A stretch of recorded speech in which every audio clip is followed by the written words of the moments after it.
tentar, através do esporte, discutir criminalidade na comunidade ou ocupar os espaços para que não sejam os traficantes ocupando, para que crianças possam usar esses espaços. O Programa Esporte e Sociedade é um projeto de extensão da Universidade de São Paulo de Ribeirão Preto financiado pelo PUB, que tem como objetivo formar um canal de análise social sobre esporte e interação com o público interessado nesse tema. A entrevistada de hoje é a professora Eva Moura, da Charles University, da República Tcheca, e a entrevistadora é a professora do Instituto Federal Juliana Eloy, mestranda pela USP e membro do GPESP. Olá, pessoal. Bem-vindas, bem-vindos. Meu nome é Juliana Eloy, sou professora do Instituto Federal de São Paulo, mestra em Educação pela USP e sou membro do GPESP, Grupo de Estudos e Pesquisa em Aspectos Socioculturais e Pedagógicos do Esporte da USP de Ribeirão Preto. Hoje eu estou aqui para mediar mais um episódio do projeto Sociologia do Esporte ao Público, Universidade e Comunidade em Diálogo, um projeto que é coordenado pelo professor Renato Marques. E o objetivo desse projeto é promover um canal de análise social sobre o esporte, dialogando com pesquisadoras, pesquisadores, profissionais do esporte, sobre temas relevantes que envolvem esporte e sociedade. Pode-se dizer que a ideia central do projeto é a divulgação científica, do conhecimento científico que é produzido no contexto esportivo por meio de uma linguagem clara e acessível a toda a comunidade externa. O tema do nosso episódio de hoje é esporte e questões de gênero. E para conversar com a gente sobre esse assunto tão relevante, teremos a participação da socióloga Eva Soares Moura. Eva é socióloga, mestre e doutora em sociologia pela Charles University, em Praga, na República Tcheca, e está cumprindo um estágio de pós-doutorado na área de sociologia na mesma universidade.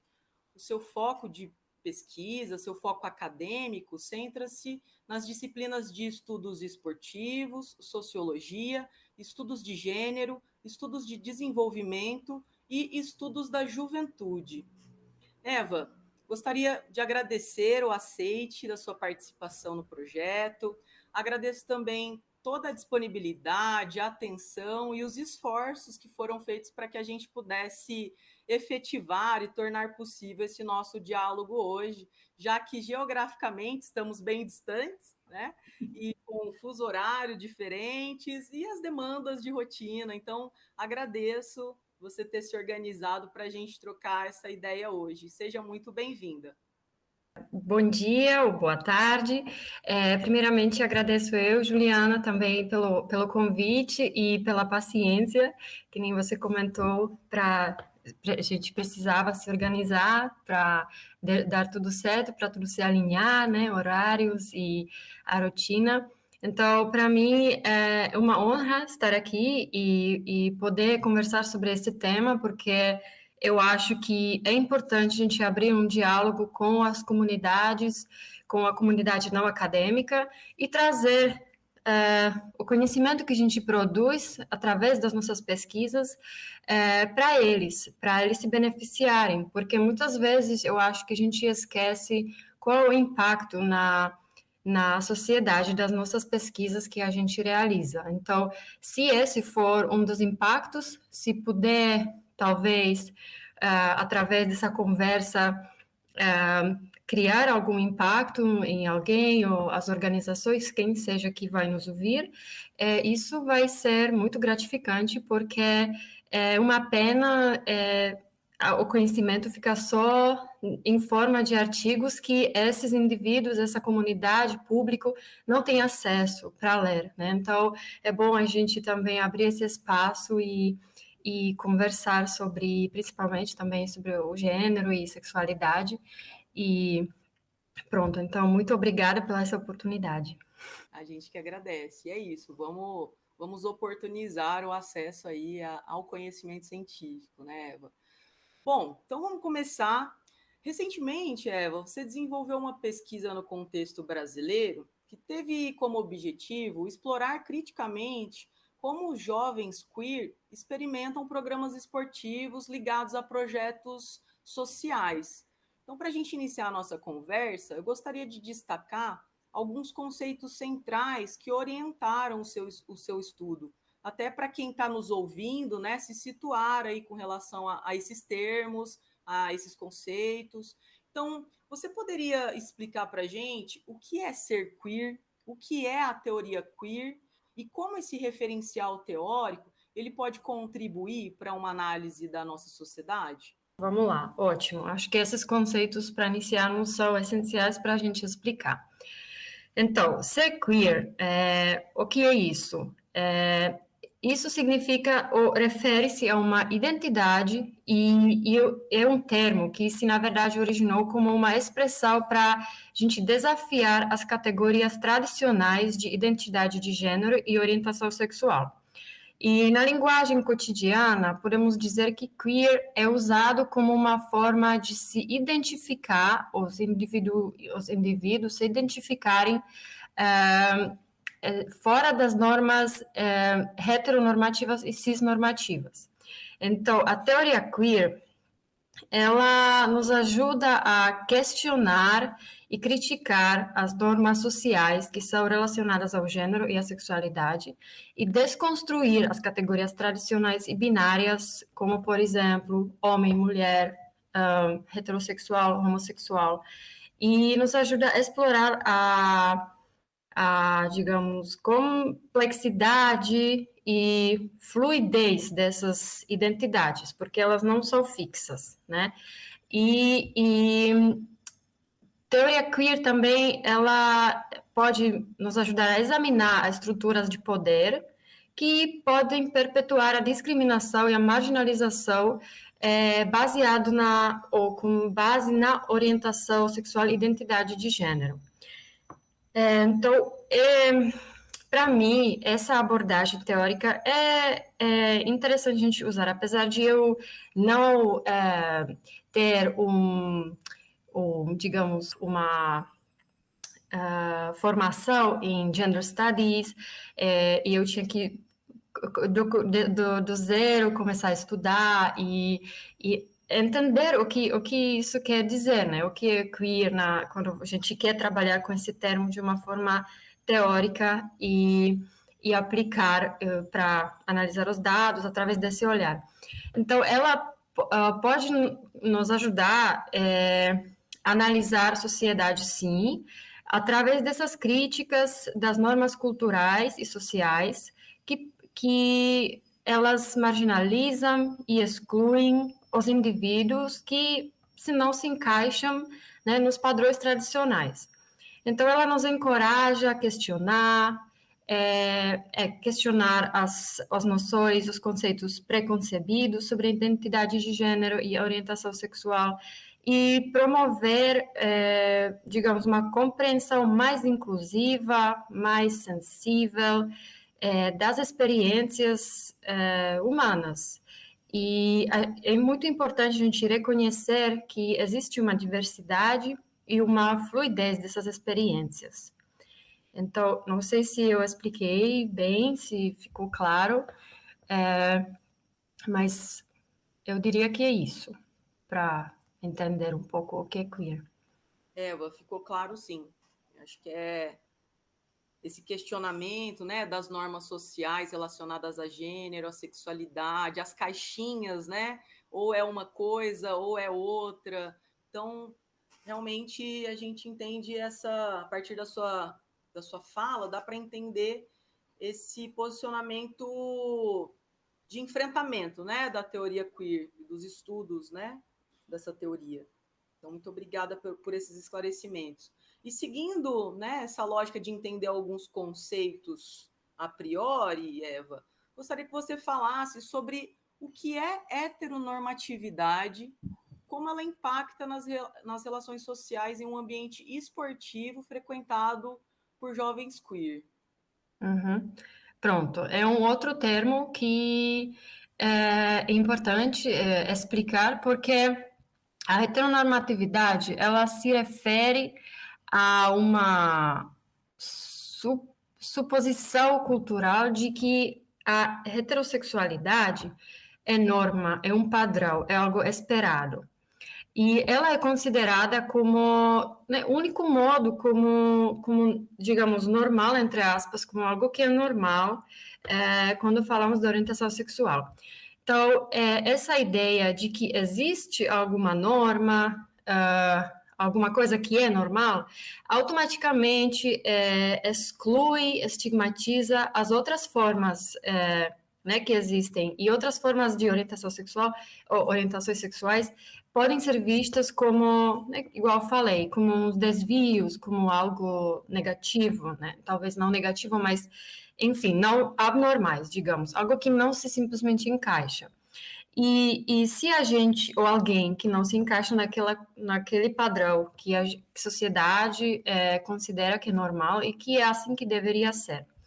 Então, se a gente fala do ambiente esportivo, essa resposta dá para abordar de vários ângulos, mas, enfim, acho que podemos mencionar que a heteronormatividade pode ter definitivamente um dos impactos, pode ser impacto na saúde mental, porque essa pressão de se conformar a esse padrão heteronormativo, ele pode causar estresse, pode impactar a saúde mental dos jovens ou dos atletas, enfim, no contexto esportivo mais geral.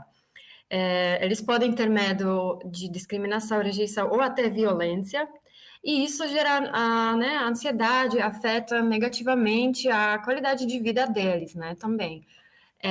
O outro ponto, talvez, exclusão, isolamento, que eles podem se sentir marginalizados, incapazes né, de ficar ou de se identificar no ambiente esportivo. E, como eu já falei, eu acho a estigmatização, né, que pode, heteronormatividade como padrão imposto ou uma pressão, pode perpetuar estigmas em relação a identidades queer. Então, ela torna difícil essa experiência para os jovens, porque eles não, nesse ambiente tão hostil que estigmatiza, né, o que não é padrão, eles podem não se sentir confortáveis em revelar sua orientação sexual, ou nem isso, simplesmente estar naquele lugar, saber que alguém pode, por exemplo, fazer uma piada que não é piada, né? Então, a gente tem que ter esse olhar também nessas microações, mas a gente vai falar sobre isso no decorrer da entrevista, eu acredito. Então, esse medo de estigmatização com certeza afeta a autoestima e também eu acho que uma necessidade de representatividade pode também afetar a experiência desses jovens, porque a ausência de algum modelo, né? Sim, de um modelo, digamos, e essa constante invisibilidade de identidades queer ou essa tendência de invisibilidade, tá certo? Deixar invisíveis, ela também pode impactar, né, a experiência deles e relações sociais dentro do ambiente esportivo. Então, acho que eu destacaria esses diversos impactos, mas podem ser vários outros, com certeza. Perfeito, Eva. E falando mais especificamente dos resultados do seu estudo, da sua pesquisa, gostaria que você falasse um pouco sobre como os jovens queer experimentaram, né, na sua experiência, programas de desenvolvimento esportivo aqui no Brasil. Perfeito. Então, eu posso falar, na verdade, de programas que eu conheci, onde eu fiz a pesquisa. Mas antes disso, talvez quando eu pensei sobre, né, como eles experimentam os programas, como é que é a participação deles, porque não é, a questão muitas vezes não é se eles participam, mas como eles participam. Porque eu posso participar no esporte, ou no programa esportivo social, mas eu posso todo tempo ficar sofrendo homofobia, exclusão. Então, a questão é que eu o que minha pesquisa mudou meu olhar também, ou me ajudou a olhar através de uma ótica diferente, não é, por exemplo, se meninas participam, mas como? Porque tem meninas participando de uma forma e tem meninas participando no esporte de uma outra forma. E as duas formas podem ser totalmente diferentes, diferente experiência para elas. Então, como eles participam? E eu queria só talvez chamar a atenção que antes de eles serem os jovens queer, eles são jovens, eles são adolescentes, eles são jovens que, sim, muitas vezes, né, esses projetos, né, que existem, né, que esse movimento global chamado Esporte pelo Desenvolvimento e a Paz, essas ONGs, ou nem precisa ser ligado a esse movimento global, a esse setor, podem ser umas ONGs que simplesmente têm um projeto social na comunidade e onde os adolescentes, as crianças participam, jogam futebol ou alguma outra modalidade, eles se encontram em situações de vulnerabilidade social. Então, esses projetos para esses jovens queer ou não, jovens ou meninas, meninos, eles têm um papel, eles cumprem essas ONGs ou esses projetos, papel social de promover inclusão social, saúde, valores cívicos, morais e princípios socioeducativos. Então, eles se focam também na educação, mas também em outras metas. E participar nesses projetos, o que eu vi para esses jovens é, muitas vezes, o único lugar em que eles se sentem bem, eles se sentem bem-vindos, bem tratados. Então, para eles é muito importante, não só para eles, mas para os pais deles também. Então, para voltar à pergunta, como que eles experimentam os jovens queer, programas esportivos no Brasil? Eu diria que isso depende muito de como que o projeto é feito, porque temos vários projetos, ONGs, programas, cada um tem missão diferente. Como eu falei, muitos deles são voltados ao cumprimento das metas do Objetivos do Desenvolvimento Sustentável, as ODS, mas não só isso, eles podem simplesmente tentar através do esporte, discutir criminalidade na comunidade ou ocupar os espaços para que não sejam os traficantes ocupando, para que crianças possam usar esses espaços. Então, elas têm várias missões, essas ONGs, e nem sempre, e na verdade muito pouco, a missão deles é voltada explicitamente a combater, por exemplo, igualdade de gênero e discutir questões de sexualidade. Então, isso afeta muito né, a experiência desses jovens, porque se você tem um projeto que não discute essas questões, eles podem se sentir excluídos a não participar, não se revelar, ou, enfim, eu falei já né, os impactos negativos, mas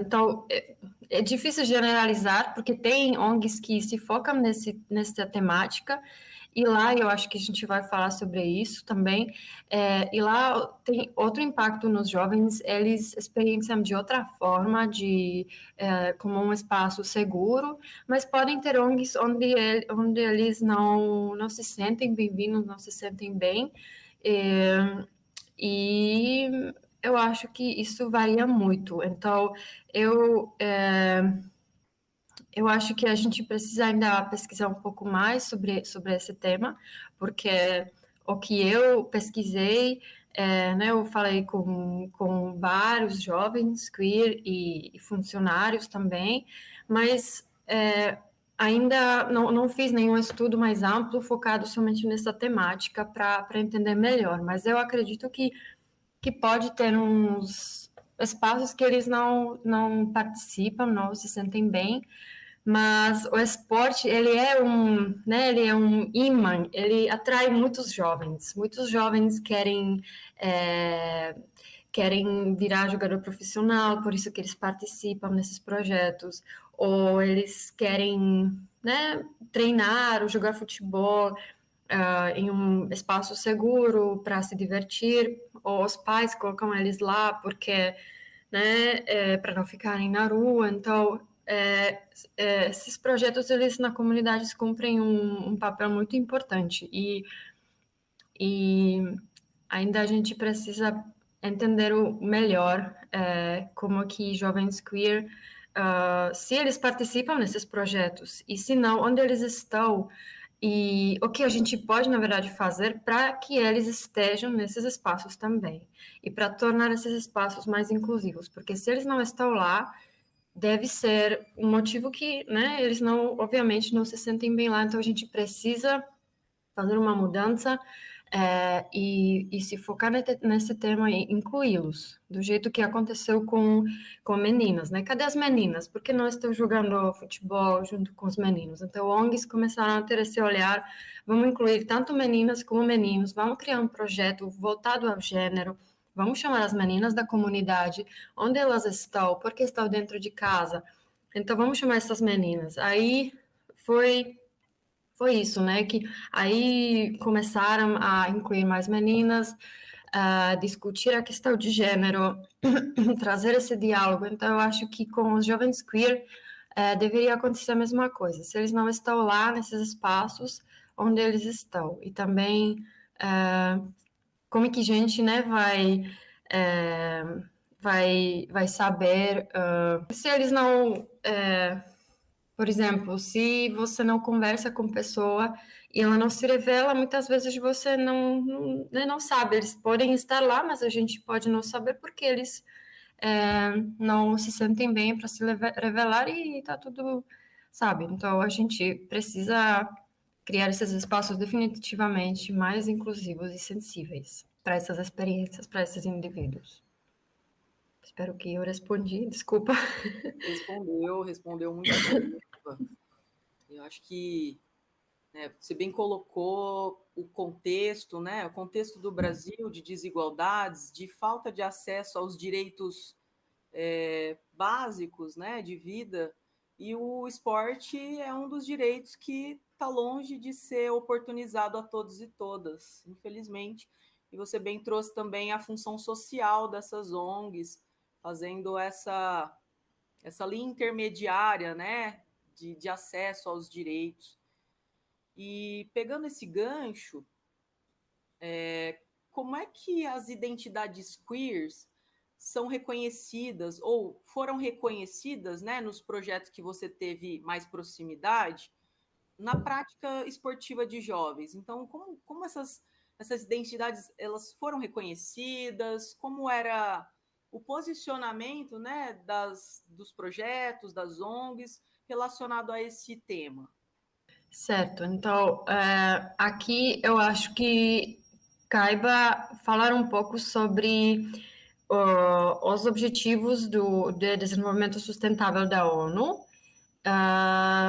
no geral, para olhar também como que essa questão do queer e sexualidade faz ou não faz parte dessa agenda global do desenvolvimento internacional. Porque a gente vê que esporte e atividade física são áreas onde questões LGBT receberam ou têm recebido atenção global e existem programas, campanhas que promovem uma tolerância mais ampla e inclusão dos participantes queer.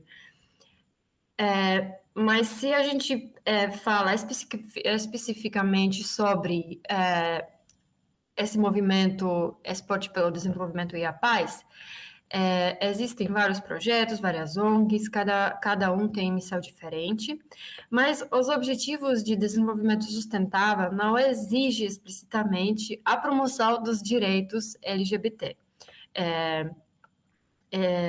A gente fala LGBT, eu sei que não é um acrônimo que tem mais, né? Eu não sei em português como que pronunciar os outros, desculpa, eu falei só LGBT, eu espero que esteja tudo bem, né?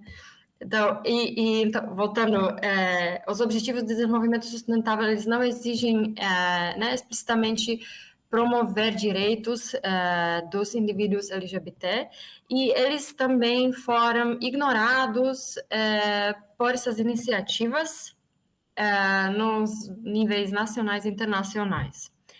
Então, isso é uma questão que me incomodou, porque, sim, temos gênero, temos crise climática, temos educação, temos pobreza, e sim, temos gênero, né? Temos os objetivos focados na igualdade de gênero, mas não temos um objetivo que se foca explicitamente na promoção dos direitos, né, da comunidade LGBT.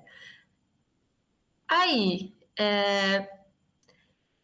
como que essas ONGs, se elas muitas vezes têm ODS como referência, como eu falei, algumas não, algumas sim, diretamente olham para ODS e focam, elaboram os projetos baseados nesses objetivos, tem isso como referência. Como que uma ONG vai pensar em tentar abordar esse tópico, tentar incluir exclusivamente jovens queer, abrir diálogo sobre tema LGBT, né? É um tema muito complexo para eles. E imagina se eles... a gente fez recentemente uma pesquisa sobre tema de crise climática. Percebemos que elas não têm nenhum apoio né, dessa agenda global, ODS, de como fazer, como incluir esse tema na missão deles, de crise climática, de como incluir essa educação environmental através do esporte. Então, elas não fazem, porém não fazer, deixam de fazer, porque não sabem como, não tem um panfleto que fala, você organiza um workshop, uma oficina, pode abrir esse diálogo com crianças sobre isso, ou organizar uma atividade na praia, tirar os lixos, enfim. Então, e com a questão queer, eu acho que isso também, para eles, é difícil de abordar, de começar com essa temática. Então, existem vários tipos, várias ONGs, e você pode ter, por exemplo, uma ONG que diz que, ou declara que se foca na questão de gênero, e podemos, assim, dizer, talvez voltando um pouco, que existem dois tipos das ONGs, pelo que eu percebi na minha pesquisa, porque acho que cada uma dessas ONGs caberia nessa tipologia. Eu não... São dois tipos, mas talvez tenha mais, talvez tenha alguma coisa no meio. Mas naquela época, o que eu percebi, que você tem, por exemplo, um projeto que diz que se foca na questão de gênero, e isso, para eles, dar oportunidade para jovens, independente, digamos, do gênero, sexualidade, talvez religião, enfim. Então, eles declaram que todo mundo pode participar. Então, elas abordam esse tema, agora falando de desigualdade de gênero, proporcionando acesso tanto para as meninas quanto os meninos. Continue nos seguindo para a parte 2. Se você tem alguma sugestão de tema para a próxima entrevista, por favor, acesse o link do formulário na descrição do vídeo. Será um prazer contar com a sua participação.